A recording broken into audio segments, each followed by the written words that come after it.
Welcome to Kamsiparts Automotive Limited. Today, we will be talking about car radiator and how it works. What is a car radiator? The radiator is an essential component of the engine's cooling system.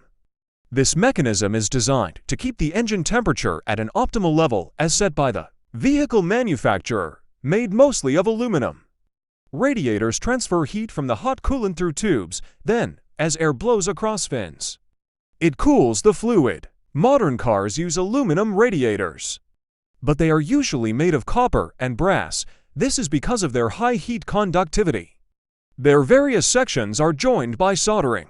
How does a radiator work? A vehicle's engine gives it the power it needs through the burning of fuel and the creation of energy from its many moving parts. This power and movement can generate a tremendous amount of heat throughout the engine. It is essential to vent this heat from the engine during operation to avoid overheating, which can result in severe damage. A radiator helps to eliminate excess heat from the engine.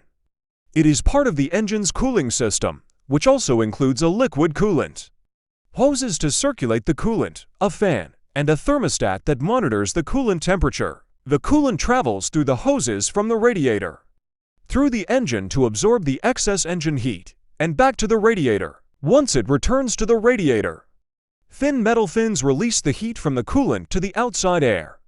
As the hot liquid passes through it, cool air flows into the radiator through the car's grille to aid in this process. And when the vehicle isn't moving, such as when you're idling in traffic, the system's fan will blow air to help reduce the heated coolant's temperature and blow the hot air out of the car. Parts of a car radiator. Below are the major parts of radiators and their functions. 1. Core. The core is the major part of a radiator that serves its main purpose. It is a metal block with small metal fins which through it the coolant heat is a vent to the air surrounding the radiator. Cores are used to classify radiators, for instance, 1 core, 2 core, or even 3 core radiators. 2. Pressure cap. The coolant in the radiator is always under pressure, which helps to keep the coolant much hotter without boiling. This allows the system to be much more efficient. The function of the pressure cap is to bleed off the hot coolant, since it rises at some point. The hot coolant could cause damage to the coolant parts if the pressurized cap not functioning well. 3. Outlet and inlet tank. The outlet and the inlet portion of the radiator are where the flows in and out of the radiator. It's located in the radiator head, which is made of metal or plastic. From the engine, hot coolant flows through the inlet portion to the radiator, and from the outer portion to the engine. The hose is used to make the connections. 4. Cooler. Some cars use the same cooler as the engine transmission cooler in the transmission system. The fluid passes through a steel pipe to ensure coolant circulation. This coolant is also cooled within the radiator because heat is also generated through an automatic transmission. Although some engines are designed with separate radiators for the transmission.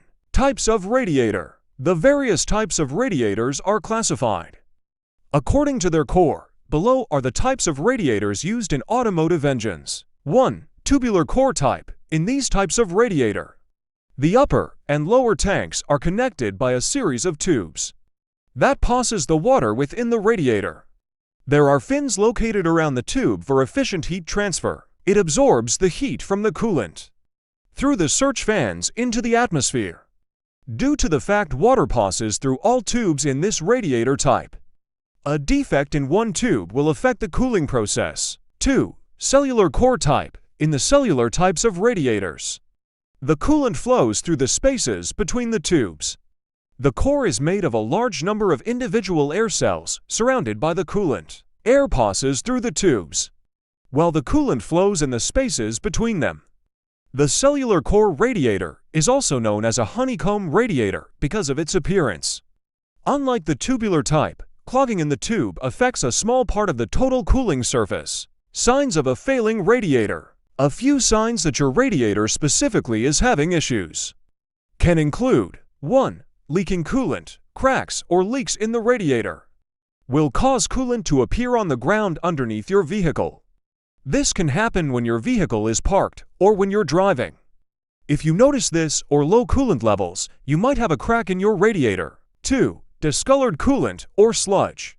Coolant is usually a thin consistency and colored green or yellow. Rust and debris from a failing radiator might cause contamination in the fluid that can turn it a dark or rusty color. It also might become thicker and create sludge, which can prevent it from cooling the engine. 3. Overheating. A vehicle consistently overheating could be a radiator issue, since the radiator is the way engine heat is removed. 4. Bent or damaged fins. Airflow can get blocked to the radiator if the fins on it get bent or damaged.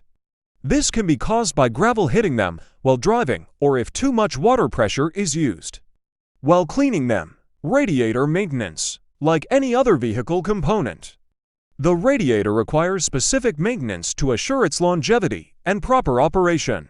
1. Replace radiator hoses every 3 years or 36,000 miles.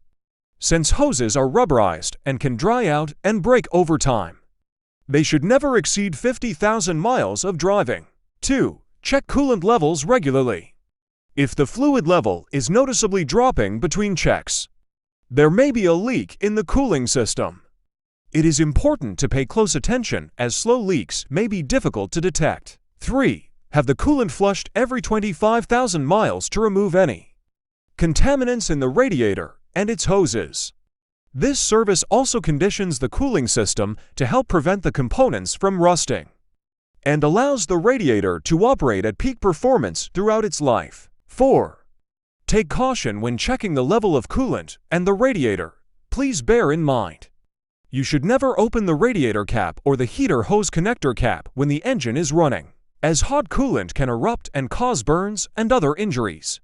When checking the coolant, turn off the engine and wait for it to cool. Then, slowly and carefully open the cap with a thick cloth. 5. To prevent harmful particles or rust erosion, be sure to clear out the radiator at least once every 30,000 kilometers or 12 months. It is recommended to check the owner's manual. 6. Each time you change your oil. It is also recommended to take a look at your radiator hoses to see if there are any noticeable cracks or leaks. 7. If any electrical work was done on your vehicle. When installing your radiator or heater, you should check to see if there are any stray currents, as they can cause corrosion, which can lead to radiator failure. Do electric cars have radiators? Electric cars and batteries are way more efficient than petrol and diesel engines and generate very little heat when running. Hence, there is no need for a radiator as there is in a car with an internal combustion engine. That will be all for today. To buy any original car part anywhere in Nigeria, please visit www.kamsiparts.com.